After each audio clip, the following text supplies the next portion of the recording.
선생님들 책 이거 가져가시면 돼요. 책.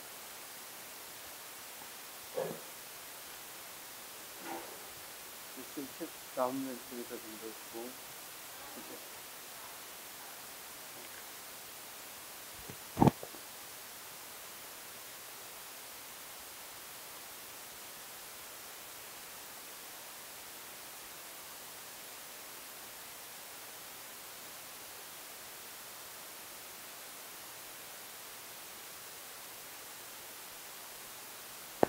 네? 보시면 드리겠습니다. 자, 오늘은 조직론. 지난 시간에 정책론까지 했죠. 오늘은 조직론. 책으로는 중권이고, 중권. 유약집은 1페이지입니다. 1페이지. 자.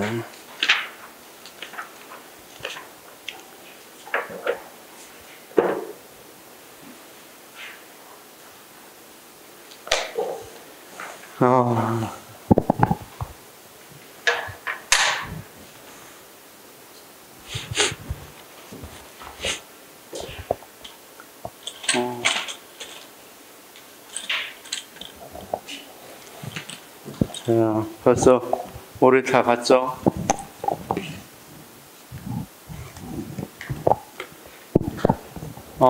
선생님, 지금 조직론은 어떻게 이루어졌는지 봅시다.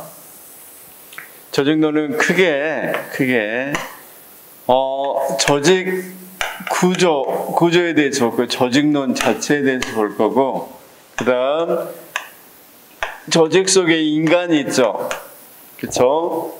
그래서 조직 행터론이라 그래서 조직에 있어서 크게 보면 조직론하고 거기에 조직의 어떤 부분, 조직의 관리 또는 행태, 조직 관리론하고 그 다음 조직에 대한 혁신을 볼 겁니다. 조직의 혁신.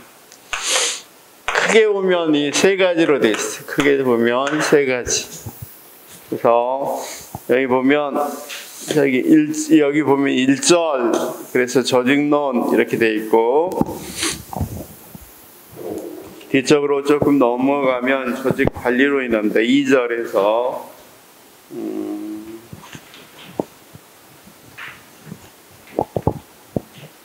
그렇죠?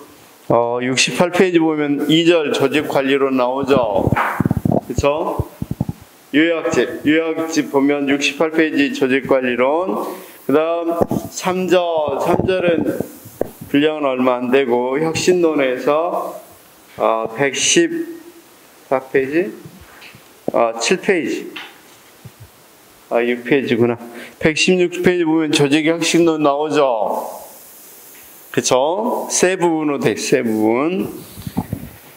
자, 그럼 시험은 사실은 조직의 혁신론은 거의 많이 안 나오고, 가장 많이 나오는 부분이 이 조직론, 그 다음 조직 관리론인데, 특히 조직론에서 제일 많이 나와요. 조직론에서.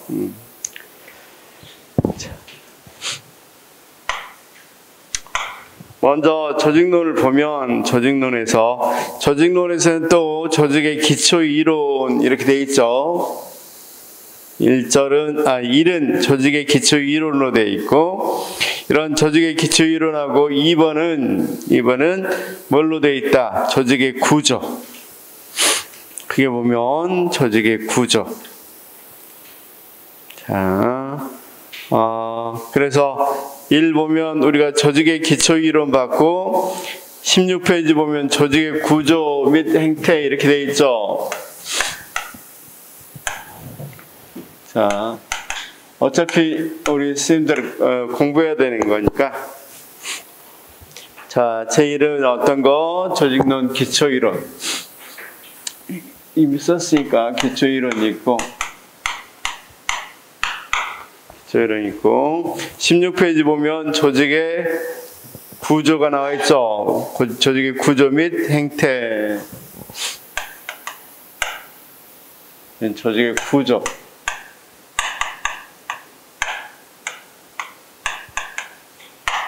여기 구조 및 행태 이렇게 나와 있습니다. 여기서는 형태 해도 되겠고, 자, 세 번째 쭉 일단 거기까지 보고 이제 관료제 이런 식으로 조금 좀 더 구체적으로 나올 겁니다. 그건 관료제.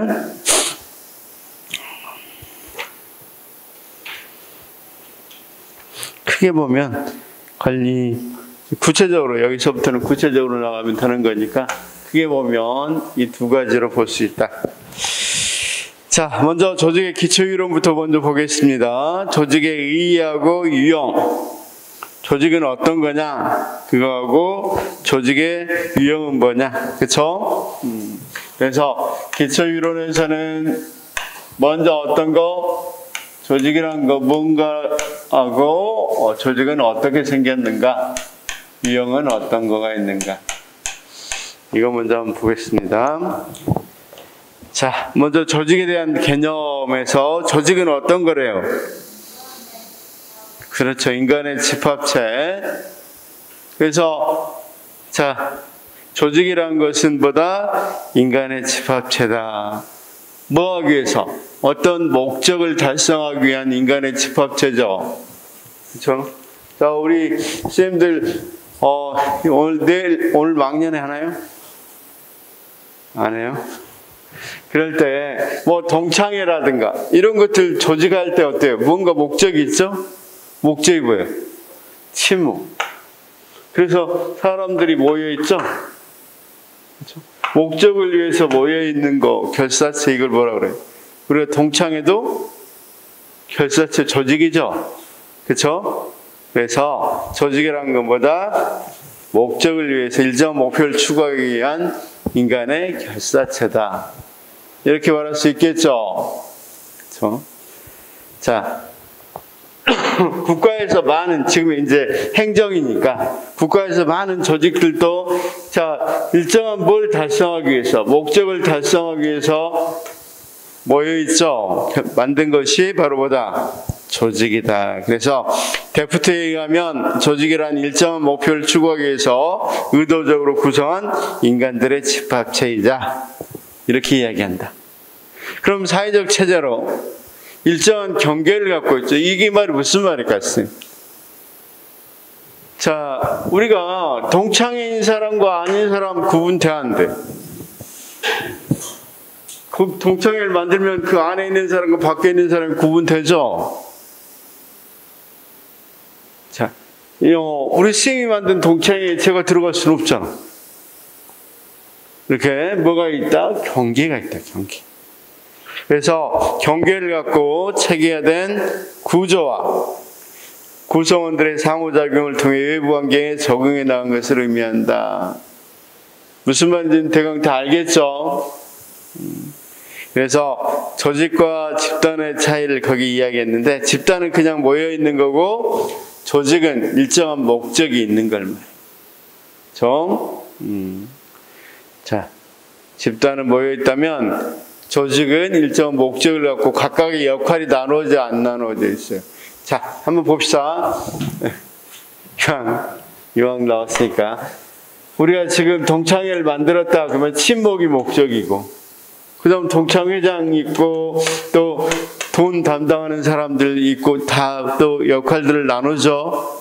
그렇죠? 왜? 조직이 잘 운영될 수 있도록.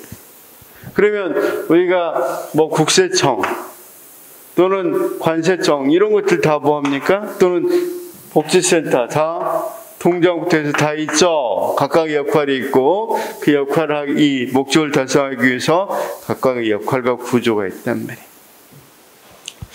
자, 조직에 대해서 배웠어요. 그러면 밑에 조직학을 우리가 배울 건데, 조직학은 뭐냐 이렇게 보면 조직 이론과 조직 행태론이다.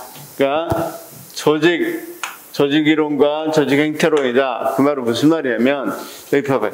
이걸 배울 때 그냥 이 안에 있는 사람들을 놔두고 조직이 어떻게 생겼는지만 먼저 보는 게 조직론이야. 조직 구조. 그렇죠? 다시요. 여기 있는 사람들이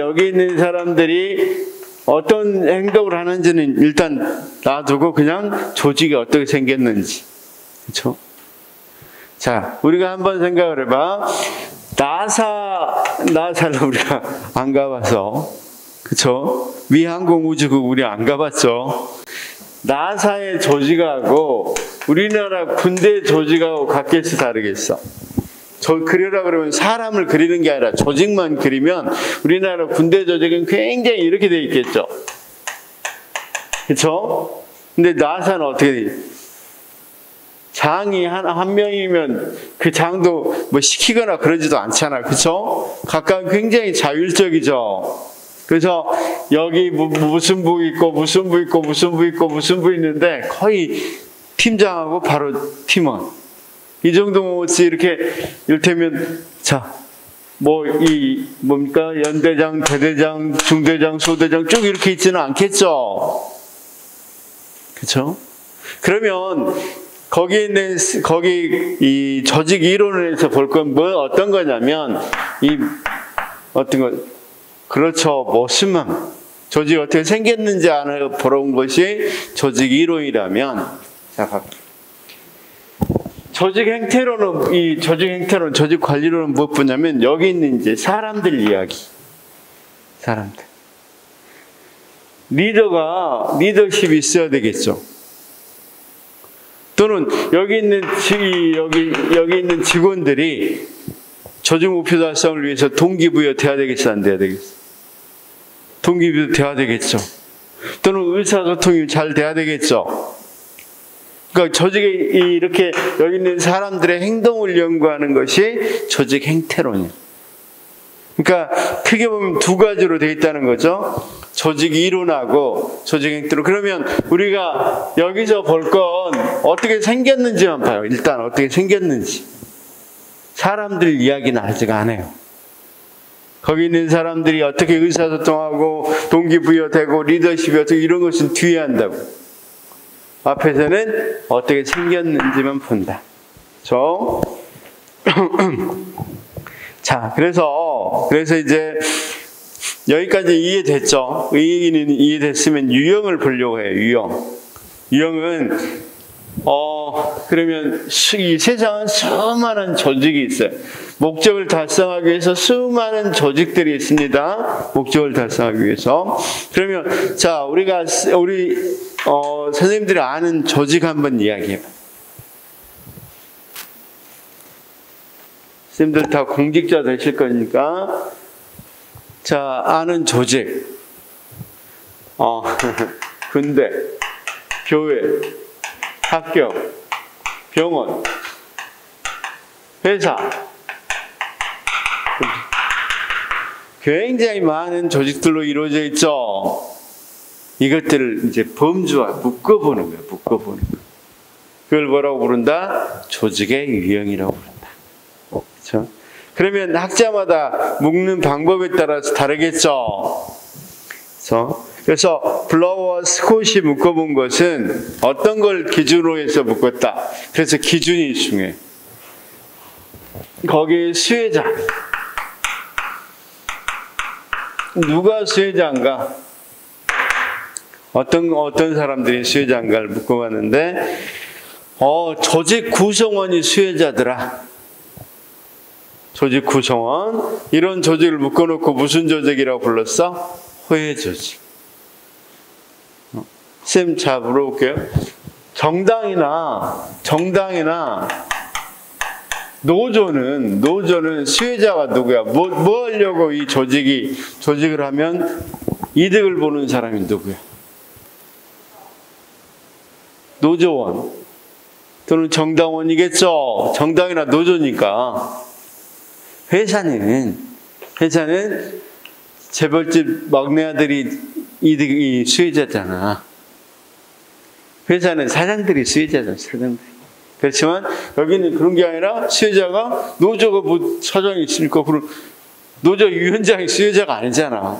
거기는 노조들이 다 수혜자니까 자발적으로 돈 내서 노조를 만든 거죠. 그렇죠? 그래서 그런 조직을 뭐라고 부른다? 호혜 조직이라고 부르죠. 다시요. 그런 조직을 무슨 조직이라고 부른다? 호혜 조직.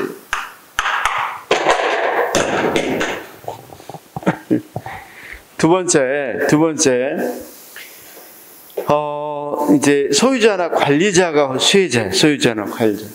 우리가 회사, 은행, 보험회사, 판매사, 생산업체 다 누가 수혜자야? 최종적으로 사장이 수혜자죠. 사장이 수혜자니까 자기가 돈 벌려고 종업원 시키는 거죠. 그런 조직을 무슨 조직? 기업체 또는 사업조직 이렇게 불러요. 기업체 또는 사업조직 이렇게 부르고, 수혜자가 고객이다. 이건 이제 이런 고객이란 말을 잘 들어야 됐어요. 수혜자가 쌤 고객이래. 고객? 자, 이때 고객이라는 의미를 잘 살펴봐야 돼. 자, 고객이라는 의미는, 행정학에서 쓰이는 고객이라는 의미는 자신의 일을 스스로 할 수 없어서 전문가에게 위탁한 사람. 일단 자신의 일을 스스로 할 수 없어서. 자, 스님들이 환자야. 나 혼자 스스로 병 고칠 수 있어 없어? 그러니까 누구에게 위탁해? 의사. 그럼 그런 병원은 결국 누구에게 이득이 있는 거야? 환자. 환자를 방금 뭐라고? 고객이 뭐라고? 자신의 일을 스스로 할 수 없어서 전문가에게 위탁한 사람. 이를 고객이라고 그러니까 환자겠죠? 그렇죠? 그러면 이제 이거 한번 봅시다. 학생들은 자신이 스스로 잘 클 수 없으니까 누구에게, 전문가에게 위탁했죠? 누구에게 위탁한 거야? 교사. 그쵸? 그럼 결국은 거기 있는 것처럼 학교나 병원, 뭐 정신병원도 나오는데, 법률사무소 이런 것들은 누가 수혜자예요? 고객이 수혜자죠? 그쵸? 그래서 고객이라는 의미를 여기서 잘 알아야 됩니다. 그냥 백화점 가면 고객을 위해서 이런 거 있는데 절대 백화점은 그냥 사업조직이죠? 기업체죠? 소유주를 위한 거잖아. 그런 고객하고 고객의 의미가 달라요. 자, 고객이 뭐라고요? 자신의 일을 스스로 할 수 없어서 누구에게? 전문가에게 위탁한 사람을 뭐라고 그런다? 고객이라고 그런다. 자, 이런 조직은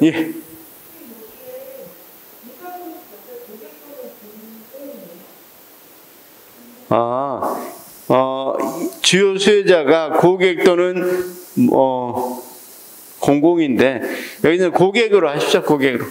고객으로 아주 예외적으로 공중이 공공 또는 공중인데, 그런 사람도 될 수 있는데, 그러면 밑에하고 헷갈리죠. 그러니까 그냥 고객 이렇게 하시면 돼요. 시험에는 많이 나오지 않지만 고객으로 나옵니다. 근데 아주 예외적으로 공중도 될 수 있으니까, 그런데 고객으로 하셔도 전혀 문제 없습니다. 그러니까 무슨 의미인지는 알겠죠? 고객이 무슨 의미인지는. 그 다음, 수혜자가 일반 공중입니다. 그냥 일반 사람. 자, 경찰, 국방, 이런 것들은 누가, 경찰서, 소방서, 이런 건 누가 수혜자입니까? 일반 사람들이 다 수혜자죠. 자, 위급한 상황 당하면 누구든지 뭐예요? 경찰서에 전화하죠. 불났으면 누구든지 소방서에 전화하죠. 따라서 수혜자가 누가 되겠어요? 일반 대중이 되겠죠. 이런 조직을 무슨 조직? 공익조직 이렇게 불러요. 네, 영어는 조금씩 다르지만 거의 비슷하게 쓰인다는 것만 잘 알아두시면 되겠습니다. 그래서 주 수혜자에 대해서 조직 내부냐, 조직 외부냐를 먼저 나눈 거. 조직 아까 내부에 있었다. 특히 조직 구성원이다 이럴 땐 뭐라고 그랬습니까? 호혜 조직이라고 그랬죠. 자, 그러면 이걸 누가 나왔다고요? 블라우와 스콧이라는 사람 나눴습니다. 이렇게 블라우 스콧입니다. 그 다음, 조직을 통제하는 권한과 부와 복종 형태를 각각 세 가지로 구분해서 이에 따라 나누는 사람이 에치온입니다. 자, 에치온이 이렇게 구분하면 우리 쌤들이 잘 모르니까 이렇게 한번 이야기해 보겠습니다. 쌤 봐봐. 원래는 에치온이는 이렇게 구분하면 더 명확히 보일 거였어요. 자, 여기 봐봐. 권력을 쓸 때, 권력을 쓸 때, 강제적 권력을 쓴다. 강제적 권력, 그 다음, 공리적, 또는 보상적이라고 쓴다. 보상적 권력, 그 다음 규범적 권력. 그런데 복종 또는 참여라고 부르는데, 복종이나 참여라고 부르는데, 소외적 참여, 그쵸? 공리적 참여, 그쵸? 자, 여기, 이 강제, 보상, 규범, 여기는 소외, 공리, 그 다음 어떤 참여가 있습니까? 거기 보니까, 도덕적, 복종, 그런 도덕적 참여. 그냥 편하게 한번 생각해 봐요. 이걸 참여를 복종이라고도 합니다. 자, 교도소는 권력을 어떤 권력을 쓸까? 교도소에서 말 안 들으면 강제를 쓰죠. 그러면 거기에 있는 재소자들은 어떻게 참여해? 완전히 능동적이고 적극적으로 자기가 참여합니까? 아니면 소극적 참여합니까? 말 안 들어주잖아. 자기 주장들. 그쵸? 에이, 거의 다 복종할 수밖에 없어. 그렇죠? 그래서 이런 조직을 무슨 조직이라고 불렀다? 여기는 강제적 조직. 이렇게. 자, 우리 회사 왜 다녀? 회사. 자, 여기 봅시다. 회사에서 쓰는 권력은 뭐야? 회사에서 쓰는 권력은 말 안 들면 회사에서 가둬놓고 때리거나 그럽니까? 때리면 좀 그렇지만 가둬놓습니까? 회사에서 가장 많이 쓰는 권력이 뭐야? 그러니까 성과금 안 준다, 돈 깎는다, 이런 것들이죠. 그렇죠? 그러니까 무슨 권력을 쓸 수밖에 없어? 보상, 돈으로 권력을 쓸 수밖에 없는 거죠. 그다음 사람들이 회사에 다니는 이유도 뭐야? 돈 벌려고 다니죠. 공리적인 거죠. 그렇죠?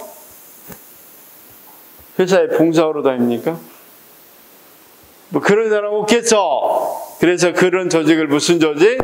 공리적 조직. 이렇게. 그다음 생각을 해봐. 이제 이건 조금 선생님들이 나는 아닌 것 같은데 할 수도 있습니다. 잘 봅시다. 자, 학교 같은 거, 학교나 병원 같은 거 생각해 봅시다. 학교는 자, 일단 학교에 교사들은 권력을 쓸 때, 교장이 권력을 쓸 때 일단 선생님들이 말 안 듣면 가둡니까? 아니죠. 선생님 말 안 듣는다고 성과금 깎어. 그것도 좀 아니죠. 뭐라고 그럽니까? 교사가 돼가지고 그렇게 행동하면 되겠어요? 이렇게 하죠. 교사가 돼가지고 규범을 강조해. 규범. 교사는 안 그래야 된다. 일단 담배를 폈다 합시다. 이 밖에서 담배 피다가 교장선생님한테 걸렸다 합시다. 김 교사가. 그럴 때 교장선생님이 뭐라고 그래요? 돈 꽉 씁니다. 이렇게 말 안 하잖아. 그렇지 않으면 저희 가서 가두거나 그렇지 않죠. 교사가 이러면 되겠어요? 이렇게 이야기하죠. 무슨 권력이에요? 규범적. 그 다음 교사들이 이 학교에 가는 것은 제가 선생님들이 거부 반응이 있을 수 있다고 그랬습니다. 근데 이 사람이 보기에는 도덕적이다. 이게 도덕적.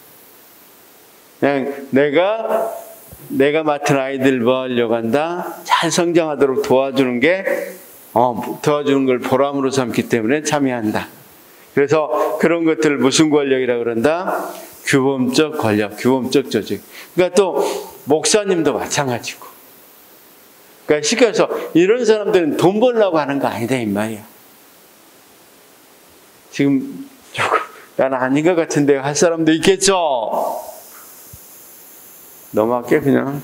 그런 조직을 뭐라고 그런다? 규범적 조직. 느낌만 아시면 돼. 그냥 느낌만. 그렇죠? 그래서 대학이나 병원, 이념 정당, 종교단체 이런 데는 뭐한다?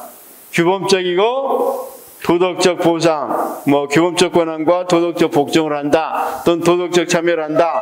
무슨 말인지 알겠죠? 그 다음 대부분의 사기업체 회사들은 공리적 또는 보수적 권한을 쓰고 타산적, 공리적 복종해도 됩니다. 같은 말이죠. 타산적이나 공리적이나. 그렇죠? 이런 조직을 뭐라 그런다? 공리적 조직이라고 그런다. 그 다음 교도소, 강제 수용소 이런 데서는 강제적 조직이라고 그런다. 무슨 말인지 알겠죠? 자, 그 다음 케이들이라는 사람은 거기 있는 것처럼 자율적, 통제적, 협동적 이런 조직을 이야기한다. 근데 이 사람은 세상에 세 가지에 대해서 국변이 아니라 국면인데 미안합니다. 전략, 구조, 체제라는 세 가지 국면의 입각에서 케이드. 그러니까 굉장히 복잡하죠. 그래서 복잡해서 크게는 잘 안 나오니까 그런 게 있다는 정도만 알아두시면 되겠습니다. 그래서 밑에 보니까 미래조직 유형에서 K들은 바람직한 미래의 조직 유형은 자율적 조직과 협동적 조직의 혼합 형태로 간다. 이런 정도만 알아두시기 바랍니다. 그래서 이런 문제는 K들 같은 문제는 자율적 조직 이 부분에 포인트를 맞춰서 나오는 경우가 많이 있는데 너무 복잡하니까 잘 안 나와요. 이런 것들은 이런 게 있다는 정도만 알아두셔도 돼요. 자, 그 다음 콕스가 이야기하는 조직 유형론에서 콕스는 무슨 조직으로 나눴다? 획일적 조직, 다원적 조직, 다문화적 조직 이렇게 나눴다는 거죠. 그래서 핵심은 문화론적 시각에서 본다. 문화론적 시각. 그래서 획일적 조직은 다 문화에 대해서 배척해. 그러니까 하나의 문화만 강조한단 말이에요. 그렇죠? 다원적 조직은 어느 정도 포용하고 다문화적 조직은 존중하고. 그렇죠? 자, 그래서 획일적 조직 밑에 있죠? 획일적 조직, 그 다음 다원적 조직, 다문화적. 밑줄 쳤는데 안 보이네. 자. 그래도 읽을 수 있겠죠? 쌤들 좀 잘 보여라고. 원래 이거 칼로로 했는데 안 보여요. 자, 원하면 원본을 올려놓겠습니다. 네, 쌤 콕스 여기서도 어떤 것들 보시면 되냐면 느낌은 다 알겠죠. 획일적 조직, 다원적 조직, 다문화적 조직. 그쵸? 그러면 여기 많은 조직들이 문화를 어떻게 생각하느냐? 그래서 문화에 대해서 굉장히 다른 문화에 대해서 배척하는 조직을 뭐라고 그런다? 획일적 조직. 묶어서. 근데 획일적 조직은 어떤 조직이냐? 이거 말할 수 없죠? 왜냐면 그건 거기 살펴봐야 되는 거니까. 그 다음 어떤 조직이 있다? 다원적 조직이 있다. 거기는 다문화에 대해서, 다른 문화에 대해서 포용을 해줘. 그 다음, 다문화적 조직은 존중을 하는 거죠, 존중. 그쵸? 자, 그래서 거기 보니까 콕스의 다원적 조직은 다른 문화적 입장을 가진 사람들을 포용하지만 집단 간 갈등 수준은 상당히 높다. 이런 식으로 시험에 한번 나온 적이 있어요. 쌤, 지문으로. 쌤, 지문 거기 있죠? 2014년 국회 8월 달에 나온 시험 문제. 그러니까 지문이 또 계속 나올 수 있으니까 그 지문만 좀 알아둬요. 자, 봐봐요. 콕스는 거기 다원적 조직이 시험에 나왔다는 거죠. 콕스에 있어서. 그럴 때 다른 문화적 입장을 가진 사람들을 포용하지만, 포용 맞죠? 집단 간 갈등 수준은 상당히 높죠? 왜 그러겠어? 아직은 포용하는 상태니까. 그쵸? 존중어까지는 아니니까. 알아. 받아들이긴 하겠어. 그런데 존중은 아니죠. 그렇죠? 쉽게 말해서 이런 거야. 보통 다문화를 대하는 경우는 이런 게 있어. 그냥 이거 다문화 같은 경우는 폐쳐. 다른 문화 오면 안 돼. 이렇게 폐쳐가는 경우가 있는가 하면 받아들이긴 한데 완전히 받아들인 거 아니란 말이야. 그 다음 거기는 다문화는 존중한다는 건데 보통 이런 다문화적 조직을 샐러드볼 문화라고 그래. 샐러드볼 문화. 혹시 우리 쌤들 샐러드볼 먹어봤어? 샐러드 먹어봤어요? 샐러드는 뭐가 들어있어 보면 접시에 여러 가지 이 야채라든가 과일이 있지만 각각의 과일은 다 살아있죠. 각각의 과일은 존중받죠. 각각의 과일대로. 그렇지만 어때요? 맛있어요? 안 맛있어요? 그러니까 그런 사회가 훨씬 더 건강하고 다양하게 이렇게 존재할 수 있다고 생각하는 게 다문화적 조직이다. 그렇죠? 그래서 쌤 이건 제가 보는데 이 지문 계속 나오든지 아니면 안 나온다 이런 것 큰 의미가 없기 때문에 그 콕스에 있는 거 그 지문만 외워두시기 바랍니다. 나왔던 기출 지문만.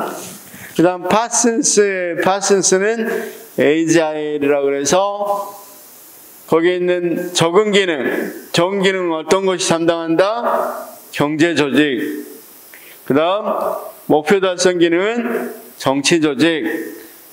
그 다음 통합 기능은 뭐가 달성한다? 경찰과 사법 조직. 유형 유지 기능은 교육 문화 조직. 그렇죠? 자, 파슨스라는 사람도 굉장히 유명한 사람이죠. 파슨스는 혹시 우리 쌤들 사회화라는 말 들어봤어? 사회화. 파슨스는 이제 이렇게 이야기할게. 사회화는 파슨스는 이런 생각을 해서 사회는 유기체라고 생각했어. 유기체. 그러면 사회는 유기체고, 자, 우리가 이렇게 봅시다. 우리 인간도 유기체 맞죠? 그러면 이 사람은 손이라는 구조는 인간이 살아가는데 어떤 역할을 해줘? 이런 걸 짚고 먹을 때 짚고, 발은 우리 인간을 지탱해 주죠. 심장, 피가 돌게 해주죠. 머리는 우리가 문제를 해결할 수 있도록 해주죠. 마치 그런 것처럼 사회도 똑같이 봤어요. 이를테면 경제는 무슨 기능에서 사회가 잘 돌아갈 수 있도록 적응 기능 해주고, 자, 학교나 종교단체는 기성세대의 가치관, 태도, 생활 양식을 내면하니까 다음 세대가 어떻게 돼? 잘 연결될 수 있도록 해주죠. 그러니까 유형을 그대로 유지해 주도록 해주죠. 그래서 유형 조직의 기능은 무슨 기능이다? 교육이나 문화 조직이 한다.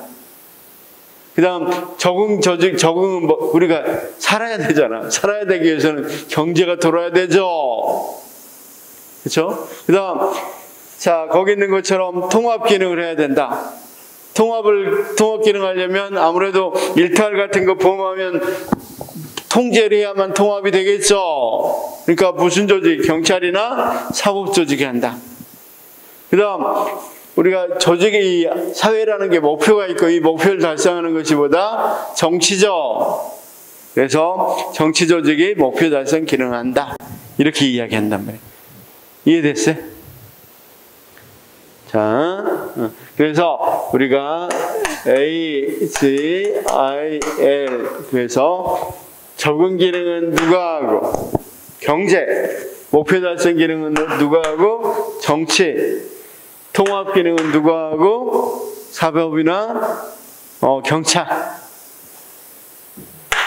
자, 형상 유지 기능은 누가 하고 문화나 교육.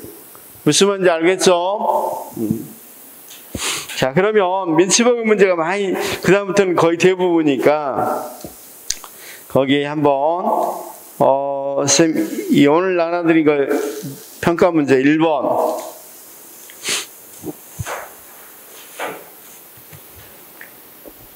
자, 파슨스가 제시한 사회적 기능, 각 기능을 수행하는 조직의 유형, 그리고 각 유형별 레이시를 모두 바르게 연결한 것은 1번 있죠?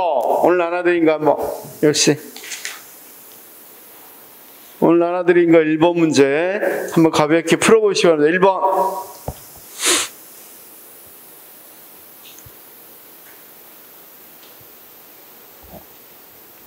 금방 보여야 돼요, 이거 문제가. 문제가 풀 수 있죠?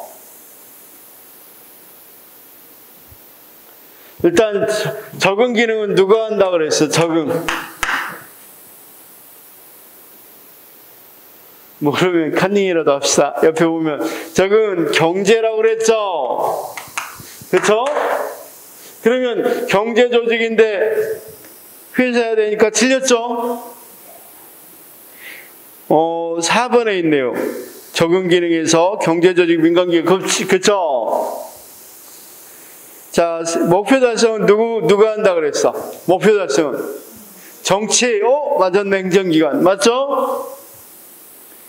통합은 누가 한다 그랬어? 통합.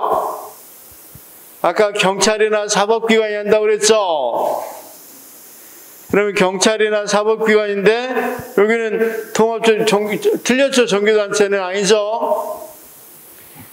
자, 잠재적 형상 유지 기능은 학교나 문화조직이라고 그랬죠?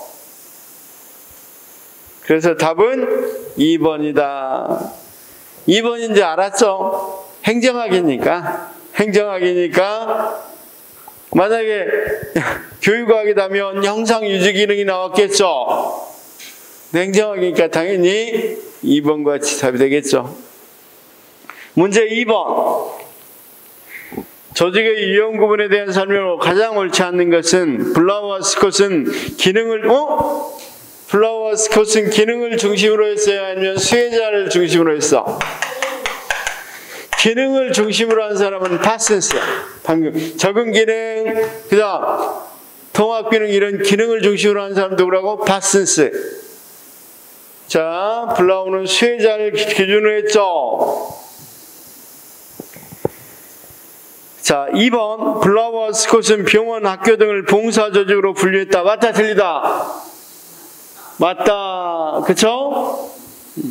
봉사 조직은 수혜자가 고객이고 병원이나 학교라고 그랬죠. 3번 파슨스는 경찰 조직을 경찰 조직을 무슨 사회통합을 수행하는 통합 조직으로 분류한다. 이것도 맞죠? 4번 애초에 있는 민간 기업을 공리적 조직으로 분류한다. 맞죠? 이런 식으로 문제가 나와요. 이런 식으로. 그러니까 자, 쌤 다시 한번 봐봐. 우리가 일반적으로 아까 어떤 것들 콕스라든가 K들 같은 경우는 잘 안 나오고, 그렇죠? 일반적인 분류 누구? 자, 쌤, 자, 블라우와 스콧. 그다음 두 번째 어떤 사람? 에초니. 그다음 파슨스. 이 세 사람이 주로 시험에 많이 나온다. 이렇게 알아두시면 되겠죠? 그 다음 이제 제일 많이 나오는 게 민츠버그야. 민츠버그 문제는 굉장히 거기 많이 나왔죠. 자, 지금부터 잘 생각해서 여기 이 시간에는 민츠버그만 잘 알면 아주 성공한 수업이 됩니다. 이 성공한 시간이 돼, 민츠버그만. 그럼 지금 조직의 유형에서 시험에서 제일 잘 나오는 거, 다른 건 다 몰라도 돼, 이제. 지금까지 했던 거 몰라도 되고, 민츠버그만 잘 알면 거의 시험에 조직의 유형 문제다 그러면 민츠버그 문제로 거의 다 90%는 나오니까. 그럼 민츠버그는 어떤 생각을 했는지 한번 봅시다. 자, 민츠버그 생각을 따라가 보면 이런 생각을 했어요. 민츠버그는 세상에는 여러 가지 조직이 있다. 여러 가지 조직이 있는데 그 조직을 이 사람은 어떻게 나왔어? 세상에 많은 조직을 이 사람은 딱 두 가지 기준으로 나눴어. 거기 있는 것처럼, 자, 거기 보니까 조직의 구성 부분, 조정기제 이런 걸로 있죠? 일단 조직의 구성 부분이 어떤 건지 핵심적인, 조직의 구성에서 핵심적인 역할을 하는 것이 어떤 건지를 먼저 나눕니다. 구성 부분에서 핵심적인 역할을 하는 거. 그 다음 조정기제. 어떤 조정기제를 쓰는지. 자, 여기서 한번 잘 들어봅시다. 최고 거기 핵심 조직의 구성 부분에서, 자, 조직을 한번 봅시다. 우리가 어떤 조직을 보든지 조직에는 여기가 제일 높은 사람들이 있죠. 그렇죠? 거기를 우리가 최고관리층 또는 전략부부이라고 이야기해. 다시 뭐라고 부른다? 최고관리층. 최고관리층이면 우리가 보통 CEO들, 그렇죠? 이런 사람들을 뭐라고 부른다? 최고관리층. 그 다음 중간 계성이 있어. 중간 관리층 또는 중간 계성. 중간 관리층이라고도 많이 합니다. 여기는 중간 라인 부분 이렇게 부르기도 하고, 중간 계층은 어떤 사람들? 회사로 오면 팀장, 이런 사람들이 어떻다? 중간 계층. 그 다음 거기 자 작업 계층. 이건 실제 현장에서 일하는 사람들 뭐라 부른다? 작업계층. 그 다음 기술 구조는 어떤 사람들?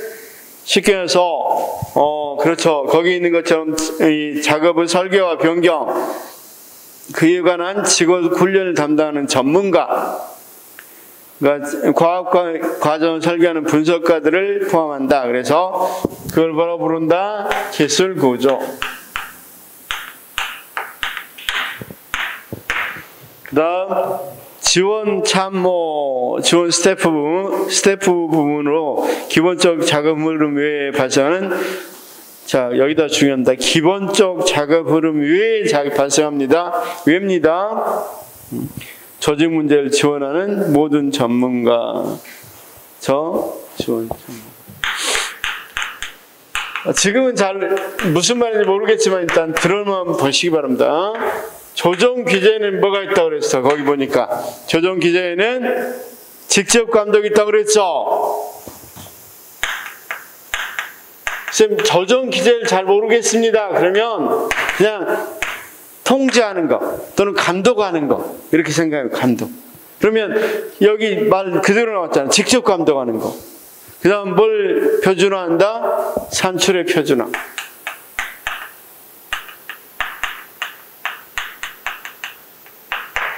그 다음 세 번째는 뭘 표준화한다? 기술을 표준화하고, 그 다음 과정을 표준화하고,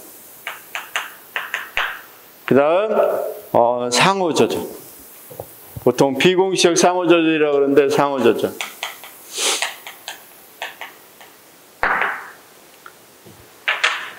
이걸 가지고 이 두 가지를 가지고 세상에 있는 모든 조직을 다 넣어보니까 5가지로 나눠지더라. 5가지. 그렇죠? 자, 우리가 한번 생각해 봅시다. 선생님 슈퍼마켓에 들어갔어. 또는 뭡니까? 요즘 편의점 들어갔어. 그렇죠?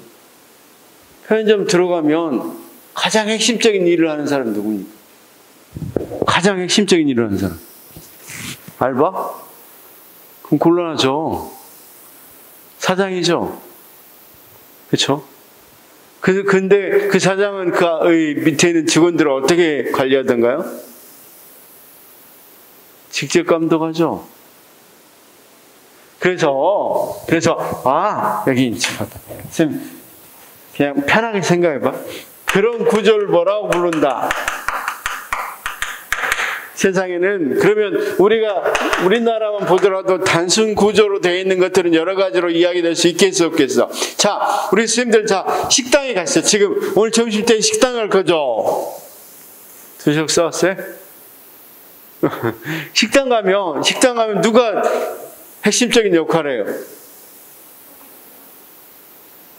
알바는 거짓말하지만 알바는 맨날 바꿔지니까 핵심적인 역할을 한다고 하기가 어렵잖아요. 실제로 주인이 만들고 이렇게 물론 아주 큰 데 말고 단순한 데는 이 주인이 핵심적인 역할을 하죠. 그리고 주인이 어때요? 직접 감독하죠. 그럴 때 우리는 그걸 뭐라고 부른다? 단순 구조라고 부른다. 그러니까 무슨 의미인지만 좀 보면 돼. 일단 나중에 조금 더 설명할 겁니다. 그런데 일단은 크게 한번 생각을 해봅시다. 그다음 여기 한번 자 우리 쌤들이 자동차 공장에 갔다 갑시다. 자동차 공장 같은 데 가면 어때요? 뭐 김치 공장, 자동차 공장 다, 라면 공장 다 가봅시다. 그럼 공장에 가보면, 자, 누가 핵심적인 역할을 하냐면, 일단 핵심적인 역할은 잘 모르는데, 감독은 뭘로 감독한 것 같아? 컨베이어 시스템. 그쵸? 그래서 여기 있는 사람들이 잠시도 놀아요, 못 놀아요? 아니, 제가 옛날에 아르바이트 했던 이야기 옛날에 한번 했었죠. 아이스크림 공장에 가서 아르바이트를 했는데, 아이스크림 옛날엔 바였어요, 바. 가운데다 이 바 있잖아요. 나무 있는 거. 나무 이렇게 가운데 딱딱 대는 작업을 했어요. 근데 친구랑 진짜 한 3촌과 4촌과 이야기했는데, 바 없는 아이스크림 3개가 쫙 밀려가고. 계속 이렇게 따야 되는데 잘릴 것 같으니까 여름인데 그걸 딱 지워서 소주머니에 넣었거든요. 그 뒤는 상상에 맡길게. 굉장히 힘들었어요. 그래서 옷이 그냥 빨간색 파란색 물들고. 자, 그러면 제가 거기에서 어떤 감독을 받은 것 같아요? 완전히 과정에 대한 감독이죠. 내가 그 사람들이 뭐 직접 감독했어요? 아니잖아. 과정을 딱 감독해 놓으니까 제가 어쩔 수 없었죠. 그다음 거기에서 핵심적인 역할을 하는 사람들은 이 돌아가는 거 어떻게 잘 만들어 설계할 것인가, 이런 사람들이 정말 중요한 일을 하는 거죠. 거기 자 사장은 별로 안 중요해요. 사장 없어도 다 돌아가 기계는. 그쵸? 그러면 여기서는 그러니까 과정을 잘 설계하는 사람, 여기가 핵심적인 역할을 하죠. 그 다음에 여기는 뭐야? 완전히 과정을 감독하죠. 그러니까 쉽게 해서 이 과정을 감독한 거죠. 과정을 표준화시켜 놓은 거죠. 이걸 무슨 관료제라고 부른다? 기계적 관료제라고 부른다. 좀 느낌이 와요? 일단 기계적 관료제가 뭔지는. 그러면 우리가 거기에 있는 기계적 관료제는 어떤 조직에서 많이 볼 수 있겠었어요? 그렇죠. 우리가 공장 같은데, 그 다음 나중에 설명했지만 우리가 관료제 같은 경우가 이런 건 많이 나타난단 말이에요. 자, 이제 느낌 좀 알았어요. 지금 이게 무슨 말인지 느낌이 왔죠? 그 다음, 자, 여기 지워도 되겠죠, 잠시. 그 다음 보니까 이 기계적 관료제 했고, 그 다음 전문적 관료제 한번 봅시다. 자, 우리가 병원을 가봤어요, 병원 가봅시다, 병원 가면 핵심적인 역할을 하는 사람이 누굽니까? 자, 물어볼게요. 병원장입니까? 아니면 그 이비인후과 과장입니까? 아니면 거기 사람 실제로 이 환자를 뭐 치료하는 의사입니까? 현장에 있는 의사입니까? 현장에 있는 의사가 가장 핵심적인 역할을 하죠.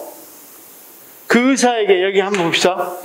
감독을 할 때 병원장이 직접 감독합니까? 그게 아니라 그들은 이미 의대를 다니면서 완전히 기술을 모여왔어. 이제 내면화시켜서 표준화시켜놨죠. 그쵸? 그런 조직을 뭐라고 부른다? 윈츠버그는 전문적 관료제라고 불렀다. 무슨 말씀인지 알죠? 자, 한번 생각해보세요. 병원 또는 학교 이런 데는 어떤 게 있어? 학교도 교장선생님이 또는 교육감이 이 뭡니까? 핵심적인 역할을 합니까? 실제 현장에서 가르치는 교사가 핵심적인 역할을 합니까? 교사. 이 교사들, 교장이 감독합니까? 이렇게? 천만에. 사범대나 이렇게 다니면서 계속해서 뭘 하죠? 가르치는 기술을 내면화해서 아이들을 가르치죠. 그러니까 여기는 무슨 표준화로 말할 수 있겠어? 기술의 표준화. 여기까지 이해됐습니다, 지금. 나중에 세부적인 건 더 하겠지만, 여기까지 이해가 됐어요? 그 다음, 사업부제 한번 보겠습니다. 사업부제. 자, 저기 지금 이건 다 이제 이해되죠? 단순구조, 기계적 관료제, 그 다음, 전문적 관료제까지 다 이해가 됐습니다. 그 다음, 자, 봅시다. 우리가 보통 회사에서 어떤 업무를 하려고 할 때, 또는 이 행정기관에서도 어떤 문제가 생겼어. 그렇죠? 그랬을 때 우리가 타스크포스 같은 걸 구성해 안 해. 그냥 하나 예를 그냥 들어보겠습니다. 우리가 중동에서 사업을 수주해야 돼. 수주해야 될 때, 그러니까 아주 큰 사람 말고 일반적인 경우, 가서 누가 중동에서 이 사업을 따올 팀을 만들죠. 그럼 여기서 핵심적인 역할을 하는 사람이 CEO보다는 그 팀장이죠. 그 사업을 따오느냐. 그러면 그는 어떻게 관리해요? 편출관. 따올지 말지만 가지고 감독을 하죠. 과정이 어떻든 상관없어요. 일단 뭐 하는 게 중요해요? 그 사업을 따오는 게 중요하죠. 그러니까 여기서는 어떤 것이 중요해서 거기 사업부제에서는 자, 무슨 감독이다? 누가 중요한 역할을 한다? 중간 라인. 그 다음 여기에서의 감독은 뭐다? 산출을 표준화하는. 자, 여기까지 이해가 됐죠? 그 다음 에드호크라는 임시체제를 한번 보겠습니다. 임시체제는 이런 겁니다. 자, 우리 지금 민츠버그가 말한 단순구조가 뭔지 알았고, 기계적 관료제가 뭔지 알았습니다. 그 다음 전문적 관료제가 뭔지 알았습니다. 그쵸? 그 다음 사업부제 조직이 있다는 걸 알았습니다. 그쵸? 그 다음 이제 에드호크로시 임시체제가 뭔지 설명해 보겠습니다. 그냥 편하게 한번 들어보시기 바랍니다. 아까 지원 참모는 조직의 흐름 밖에 있다고 그랬죠? 지원하는 데 중점이라고 그랬죠? 자, 우리가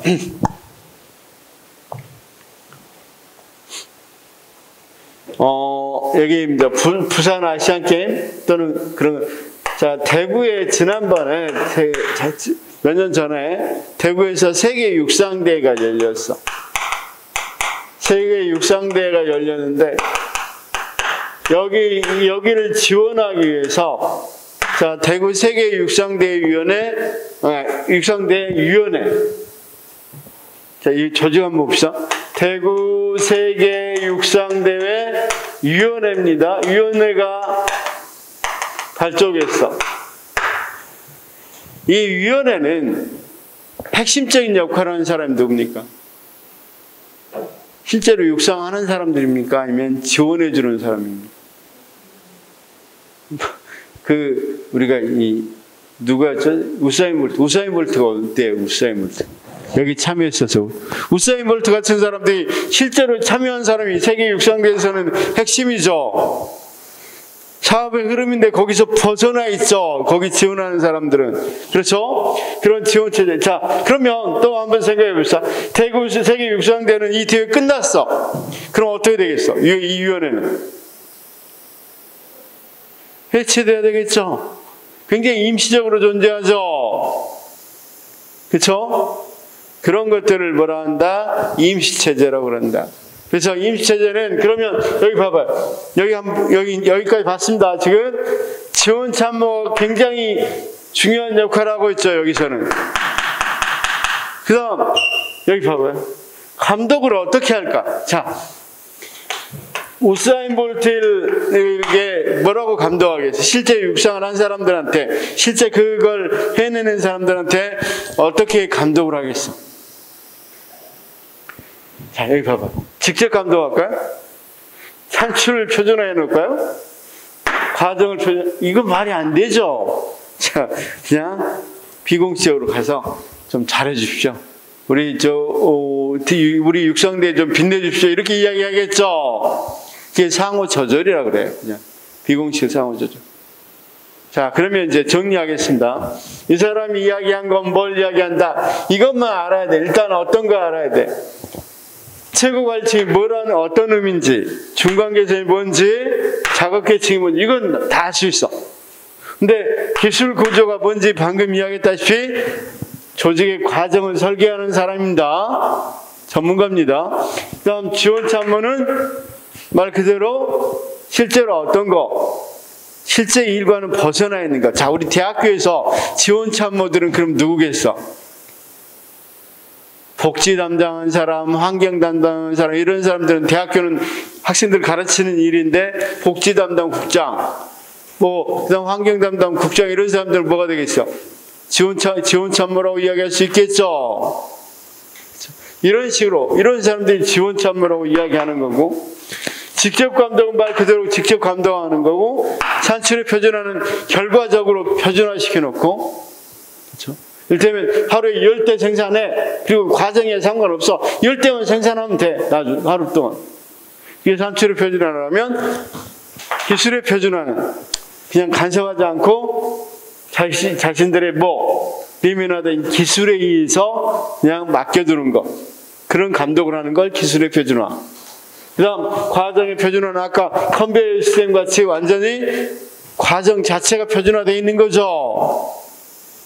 그 다음 상호조절은 말 그대로 그냥 인간적인 부탁, 비공식적으로 부탁하는 걸 말한다고 그랬죠. 그래서 이제 이 두 가지를 가지고 세상에 있는 조직들을 나눠보니까 5가지 조직으로 나눠지더라. 무슨 구조? 단순 구조. 그쵸? 그래서 여기 읽어보겠습니다. 단순 구조는 어떤 겁니까? 자, 최고 관리층이 강력한 유형으로 직접 감독에서 조정을 통해 발휘된다. 이렇게 되어 있죠. 단순하고 동체적 환경, 소규모 초창기 조직에서 발견된다. 이렇게 말할 수 있겠죠. 지금 소규모 초창기 조직은 사장하고 사원 이렇게 되어 있잖아. 그 다음 낮은 분화 수준, 높은 직권화 수준, 낮은 공식화 수준, 높은 융통성. 자, 우리가 어떤 사장하고 직원 2명 있는 조직에서 금방 이건 다 알 수 있겠죠? 일단 굉장히 분화가 낮죠? 두 가지밖에 없잖아. 사장, 직원. 그 다음, 누구에게 힘이 강하겠어? 권한이. 사장이 되게 가능하겠죠? 높은 직권화. 그 다음, 낮은 공식화라는 것은 이런 걸 실제로 우리가 어떤 거 보면 삼성 같은 경우는 어떤 공식적인 것들이 다 있겠지만 여기서는 공식적으로보다는 아름아름으로 많이 일하겠죠. 그 다음 높은 융통성 있게 하는 거 맞겠죠. 의사결정이 신속하고 유연성이 있으며 유지 비용이 적게 소요되는 장점이 있지만 최고 관리자 견제설이 거의 존재하지 않으므로 최고 관리자 권리 남용 가능성이 크고 장기적 전략 결정을 소홀히 할 수 있다는 단점이 있다. 다음 기계적 관료제, 막스 베버 관료제와 유사하다고 그랬죠. 뒤에 막스 베버 관료제 나옵니다. 자, 기술 구조 부분이 강력한 유형으로 작업 과정 이 표준화에 의해서 과정이 표준화. 그래서 조정이 표준화에 의한 조정. 단순 안정된 환경, 전통적인 대규모 조직의 전형적 형태. 그렇죠. 전통적인 대규모 조직은 다 이렇게 돼 있죠. 역할들 다 맡겨놓고 과정이 표준화돼 있죠. 그래서 높은 분화 수준, 높은 직권화, 높은 공식화, 높은 경직성. 그냥 우리가 아까 컨베이어 시스템 생각해 보면 금방 알 수 있겠죠. 자, 그다음 전문적 관료제. 전문가들로 구성된 핵심 운영 부분의 힘이 강력한 유형으로 작업 기술 표준화라고 그랬죠. 저 조정이 이루어진다. 자, 복잡하고 안정된 환경이다. 여러분, 여기는 아까 단순했지만, 기계적 관료제는 단순했지만, 전문적 관료제는 어느 정도, 자, 병원, 학교, 굉장히 복잡하죠. 일들이 많죠. 그렇다고 해서, 자, 생각해보세요. 병원이 오늘 있고 내일 없어지고 그런 건 아니죠. 아까 에드호크라시, 임시조직처럼 바로 없어지거나 그러진 않죠. 그러니까 어느 정도보다 복잡하지만 안정된 환경이죠. 이게 중요했어요. 거기다 꼭 밑줄, 복잡하지만 잘 틀리는 부분입니다. 복잡하지만 안정된 환경입니다. 자, 그 다음 높은 분화 수준, 높은 수평적 분권화 수준, 그 다음 낮은 공식화 수준. 자, 이건 뒤에 또 나오기 때문에 다 알 수 있지만, 일단은 병원 같은 데 되면 전문화나 분권화가 어때? 병원들은. 자, 쌤, 솔직히 생각하면 병원장의 권력도 강하지만 일반 의사들의 권한도 상당히 분권화되어 있죠. 의사들이 뭐 할 때, 환자 치료할 때 꼭 병원장한테 전화해서 허락받고 치료 안 하잖아. 자기 수준에서 다 진단하고 처방 다 하죠. 당연히 굉장히 분권화되어 있단 말이야. 그 다음, 그 병원도 굉장히 많은 걸로 분류되죠. 이비인후과, 무슨 과, 그쵸? 그러니까 많이 분화되어 있다. 그 다음 사업부제 봅시다. 자, 중간관리층이 강력하고 사업부 내 과업의 조정은 산출의 표준화, 산출물 표준화, 그러니까 산출의 표준화 맞죠? 이루어진다. 자, 밑에 보니까 각 부서들은 자치권을 가지고 있기 때문에 한 부서의 비효과적인 업적입니다. 업적이 아니라 다른 부처에 주는 영향이 적지만 중간 관리자 간 영업 영역에 마찰 발생과 기능의 부서 간 중복으로 자원 낭비가 발생할 가능성이 있다. 자, 임시체제는 아까 이야기했다시피 지원 참모 힘이 강력하다고 그랬죠.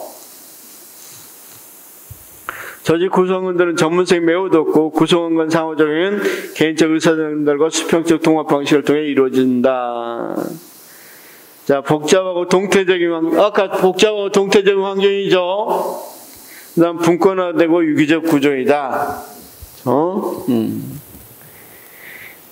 자, 그런데 심파가 이건 문제가 뭐냐면 딱 누가 책임을 진다고 보기 상당히 어렵죠. 지원 처무다 보니까.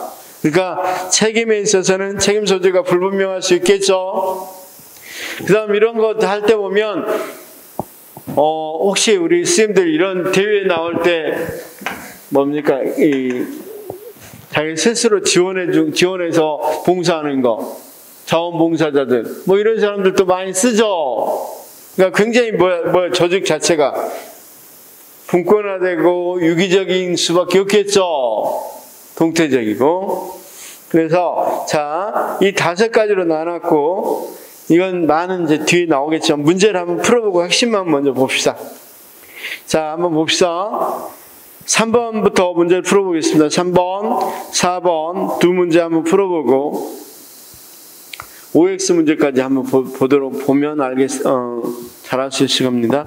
민치버그가 제시한 조직구조 기본 부분들에 대한 설명으로 옳지 않는 것은 전략 부분, 아까 전략 부분, 전략적 정상을 말합니다. 최고위치. 아까 전략 부분을 앞으로 넘겨보면 어떤 사람을 말한다고 그랬어? 최고 관리자를 말한다고 그랬죠? 3페이지 전략 부분 보니까 최고관리층이죠. 전략 부분은 조직에 관한 전반적 책임을 지는 부분이다. 맞죠? 그 다음 핵심 운영 부분은 생산 업무에 직접 종사하는 기능을 담당한다. 맞죠? 중간 부분은 업무의 표준화를 추구한다. 업무의 표준화는 누가 추구한다 그랬어? 일단 그 밑에 기술 구조 부분, 작업의 설계와 변경을 담당하는 전문가들이 있는 거 맞죠? 그러면 아까 업무의 표준화는 누가 한다 그랬어? 기계적 관료제가 업무의 표준화죠. 아까 과정이 표준화되어 있다고 그랬잖아. 그러면 자, 이런 업무의 이 직업 과정의 표준화는 누구와 관련되겠어? 기술적. 자, 거기는 기술 구조 부분과 관련되겠죠.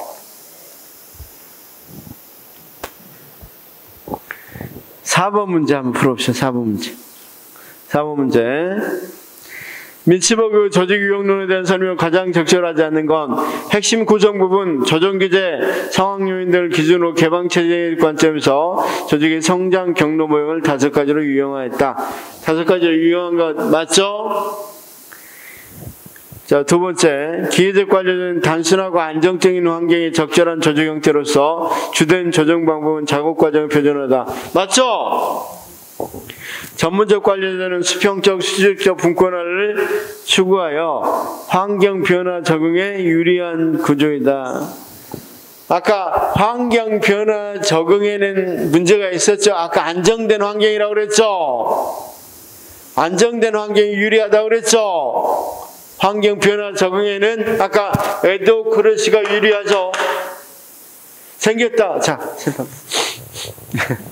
에도크러시는 육상대회 끝났어. 그럼 바로 없애면 되잖아.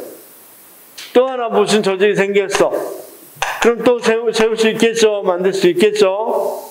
그래서 자, 그 부분 3번에서 틀린 부분인 4번에서는 전문적 관료는 여기까지는 맞아요. 수평적, 수직적 분권을 추구하여 환경 변화 적응에 유리한 구조다. 이 부분이 틀렸어. 수평적, 수직적 분권을 추구한다. 여기까지 맞아요. 추구한다. 뒷부분이 틀렸습니다. 4번, 사업부재 조직은 기능 부족한 중복이 발생하여 비용이 증가하여 단순하고 안정적인 환경에 적합하다. 자, 아까 사업부재 조직 보니까 우리 한번 봅시다. 사업부재 조직은 어떻다고 그랬습니까? 자, 쌤 보니까 어쨌든 상대적으로 안정된 환경에서 적합하다고 그랬죠? 이건 뒤에 보면 금방 또 기능 부서 구분할 수 있어서 금방 알 수 있어요. 쌤 사업부재는. 자, 나중에 우리가 이 부분이 조금 더 심화돼서 보면 금방 이 부분이 무슨 말인지 알 수 있어요. 그 문제 풀면. 자, 여기 봤는데 OX 문제를 쌤들이 쉬는 시간 조금만 보고 바로 와서 할 건데 거기 12페이지 있어요. 12페이지에 우리 책에 12, 13페이지 OX 문제 있는데 거기 25번 문제까지 있죠. 거기 5번부터 25번까지는 다 민츠버그 문제입니다. 그렇죠? 그래서 이거 풀면 한 90%는 민츠버그에 대해서 알 수 있어요. 90%. 그렇죠? 어떤 게 나왔는지 시간이 좀 돼서 쉬었다 하겠습니다.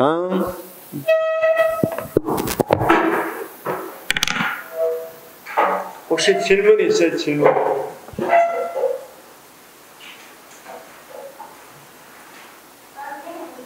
예.